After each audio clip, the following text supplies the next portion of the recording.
उत्तरी Israel Hezbollah के हमलों से वीरान हो चुका है। यहाँ पर चारों तरफ खंडर पड़ी इमारतें और जहां तहां छिपे बैठे आईडीएफ के जवान हैं। लाखों की संख्या में रहने वाले सेटलर्स अब यहाँ से जा चुके हैं और मौजूदा हालातों को देखकर ऐसा लगता है कि शायद ही उत्तरी इजराइल का बॉर्डर इलाका फिर से आबादी से गुलजार होगा, क्योंकि उत्तरी इजराइल के बॉर्डर इलाकों में हिजबुल्लाह लगातार भीषण हमले कर रहा है। और अब इसी कड़ी में हिजबुल्लाह ने नियोत मोर्देचाई सेटलमेंट पर भी हमला कर दिया है और ये पहली बार है जब हिजबुल्लाह ने इस सेटलमेंट को निशाना बनाया हो। हिजबुल्लाह ने इस हमले का एक वीडियो भी जारी किया है जिसमें हिजबुल्लाह के कुछ लड़ाके पहले तो रॉकेट को लॉन्चर में फिट करते हुए नजर आते हैं और फिर ये लड़ाके एक के बाद एक करके इन रॉकेट्स को फायर कर रहे हैं और ये रॉकेट दूर बनी आईडीएफ की पोस्ट पर जाकर गिरते हैं। इसी बीच एक रॉकेट आईडीएफ के एक सैन्य टावर पर जा टकराता है।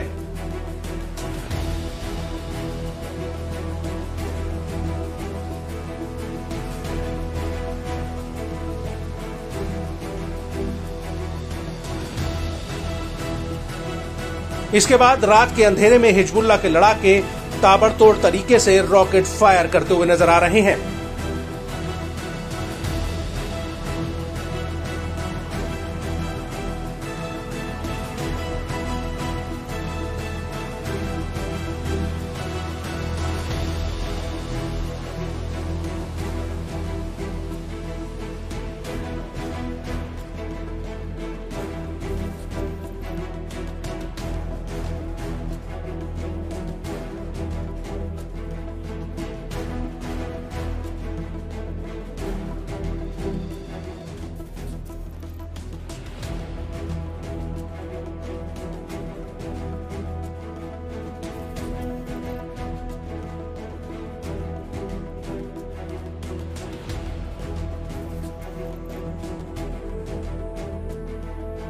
बड़ी बात यह है कि नियोत मोर्देचाई सेटलमेंट किरियत शमोना के दक्षिण पूर्व में स्थित है, जो उत्तरी अल जलील का हिस्सा है और ये इलाका लेबनान बॉर्डर से करीब 6 किलोमीटर की दूरी पर है।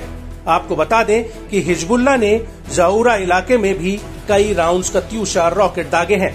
इसके साथ ही मर्ज, सुमाका और रास अलीन इलाकों पर रॉकेट प्रोपेल्ड ग्रेनेड फायर किए गए हैं।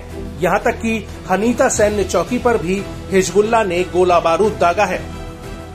वहीं इजरायली मीडिया ने अपनी रिपोर्ट में कहा कि हिजबुल्लाह ने इजराइल पर 100 से ज्यादा रॉकेट्स दागे हैं। इसको लेकर किरियत शमोना के मेयर ने चैनल 13 से पुष्टि की है कि हिजबुल्लाह के हमलों में 5 नए सेटलर्स यूनिट क्षतिग्रस्त हुए हैं। इसके अलावा गलीली, किरियत शमोना, दिशोन, बेथ हल्लेल और तेलहाई में करीब 12 आग बुझाने वाली टीमों को रवाना किया गया। इजरायली मीडिया के मुताबिक ये आग सेटलमेंट्स और खेती वाली जमीन पर फैल गई थी।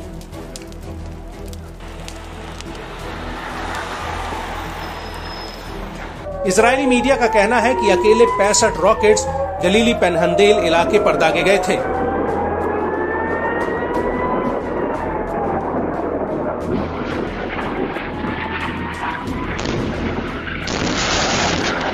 जबकि कुछ रॉकेट्स खुले इलाके में आकर गिरे थे, जिससे आग लगने की घटनाएं हुई हैं। आईडीएफ के मुताबिक एक प्रोजेक्टाइल शतूला के बॉर्डर के पास और 5 रॉकेट पश्चिमी वेस्टर्न गलीली के जारीत में फायर किए गए थे और इसके बाद शाम को एक एंटी टैंक गाइडेड मिसाइल किरियत शमोना इलाके में दागी गई, जबकि 30 रॉकेट गलीली पेनहंदेल पर फायर किए गए। हालांकि आईडीएफ का कहना है कि हिजबुल्लाह के हमलों से कोई नुकसान नहीं हुआ है।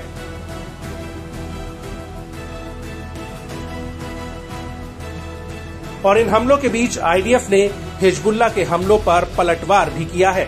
आईडीएफ के मुताबिक इजराइल के लड़ाकू जेट्स ने दक्षिणी लेबनान के कोनीन और काब्रिका में बने लॉन्चर्स को एयर स्ट्राइक में उड़ा दिया। आईडीएफ ने इसका वीडियो भी जारी किया है। आपको बता दें कि जिस वक्त हिजबुल्लाह उत्तरी इजराइल को दहला रहा था, उसी दौरान इराक से एक ड्रोन इजराइल की तरफ फायर किया गया था, जिसे आईडीएफ ने मार गिराने का दावा किया है। इस हमले को लेकर आईडीएफ का कहना है कि पूर्वी दिशा से एक ड्रोन इजराइल की तरफ बढ़ रहा था, जिसे इजरायली एयर डिफेंस सिस्टम ने मार गिराया है। ये ड्रोन इजराइल के एयर स्पेस में घुस नहीं पाया था। आपको बता दें कि ईरान समर्थित इराकी मिलिशिया ने इस ड्रोन हमले की जिम्मेदारी ली है और इससे पहले भी इराकी प्रतिरोधी समूह इजराइल पर दर्जनों ड्रोन हमले कर चुका है।